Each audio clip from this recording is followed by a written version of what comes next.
On vous ramène à cette situation qui s'est produite il y a quelques jours où à bord d'un vol d'Air Transat, un bébé qui toussait, donc qui avait probablement un rhume, a été expulsé. Situation qui nous est décrite par différents reportages où on comprend qu'il y a eu de l'inquiétude de passagers manifestée avec différents niveaux d'intensité. En tout cas, suffisamment pour qu'on décide du côté de la compagnie. D'abord, on a demandé à l'enfant s'il y avait un papier prouvant qu'il n'y avait pas le coronavirus, ou aux parents, j'aimerais dire. Et non, on n'avait pas de papier comme tel. Donc, ils ont été expulsés de l'avion. Pour comprendre cette situation, Christophe Hannebel est vice-président ressources humaines et affaires publiques chez Air Transat. Bonjour, M. Hannebel. Bonjour, M. Dumont.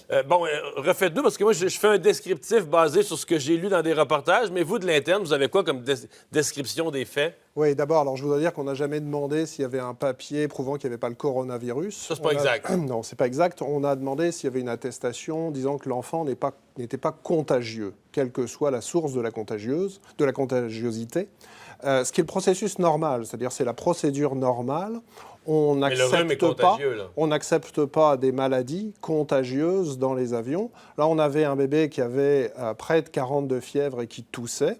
Donc, on a suivi la procédure normale, qui est de contacter l'entreprise Medlink, qui est une entreprise médicale spécialisée dans l'aérien, qui nous a donné une opinion, et l'opinion était de ne pas permettre à ces passagers de voyager. Ouais, mais des gens qui ont une grippe ordinaire ou des choses contagieuses, ils en montent tous les jours dans les avions, non? On avait 39,6 de fièvre, là, et puis une toux, donc on avait un risque de contagiosité important. Maintenant, je ne suis pas médecin, c'est bien pour ça qu'on a une entreprise médicale qui nous fournit cette opinion-là, et l'opinion qu'on doit suivre dans ce cas-là était de demander à la famille de descendre.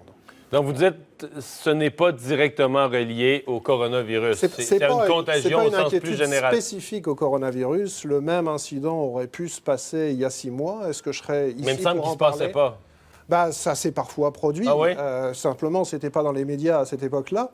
Mais aujourd'hui, évidemment, le coronavirus met un impact là-dessus qui est plus important. Mais est-ce que vous avez l'information qu'il y a eu expression d'une nervosité des passagers, donc que votre personnel a été alerté à la situation par des passagers aux environs? Là. Oui, d'après mes informations, plusieurs passagers ont manifesté de l'inquiétude, oui. Donc, c'est là probablement que dans une situation où on ne parle pas de coronavirus, un enfant d'1 an et demi qui tousse, les passagers autour n'auraient pas fait de cas. Là. C'est tout à fait possible. Je ne peux pas me mettre dans la tête des passagers, bien sûr. Ce que je dis, c'est que notre décision n'a pas été basée spécifiquement sur le coronavirus. Est-ce que l'inquiétude des passagers était liée au contexte? Ça, c'est tout à fait possible. Est-ce que vous maintenez que c'était la bonne décision? Parce que ça apparaît à l'œil de beaucoup de gens comme une exagération, pour pas dire une hérésie, c'est-à-dire de succomber à une panique. Là. Alors, je ne crois pas du tout qu'on ait succombé à une panique. Encore une fois, ce sont nos procédures.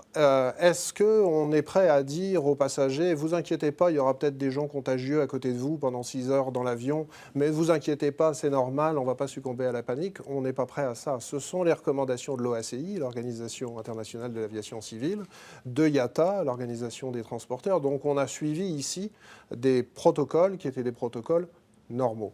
Mm-hmm.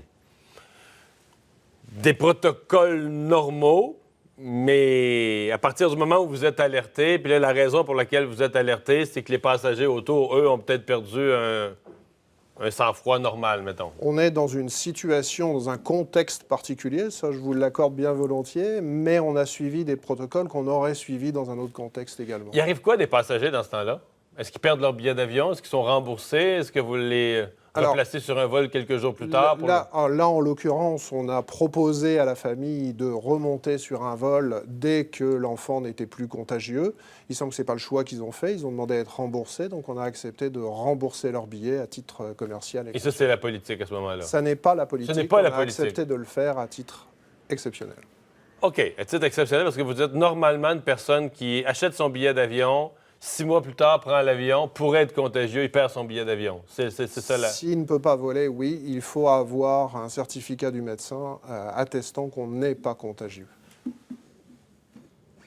Donc, dans le contexte présent d'une certaine nervosité ambiante, vous dites quasiment à tous vos clients futurs, puis peut-être c'est vrai pour d'autres compagnies aériennes, si vous toussez, si vous avez un rhume, si vous avez quelque chose et que vous... Et 40 de fièvre. Et de la fièvre, et que vous comptez prendre l'avion, Il vaudrait mieux aller chercher le papier d'un médecin sur la nature de votre maladie. Si vous avez des symptômes qui peuvent laisser penser que vous êtes contagieux, c'est-à-dire une toux importante, par exemple, et plus de 38 de fièvre, on s'entend que ce n'est pas le cas de la majorité de nos passagers. Si vous êtes dans cette situation-là, il faut aller chercher un certificat du médecin attestant que vous n'êtes pas contagieux, absolument. Et les médecins sont habitués à faire ça? Les médecins font ces certificats si on leur demande, bien sûr. Et la surprésentation d'un certificat démontrant que la personne n'est pas contagieuse? Il n'y a pas de problème. On va le laisser monter à bord. Absolument. Monsieur Henbel, merci d'avoir été là.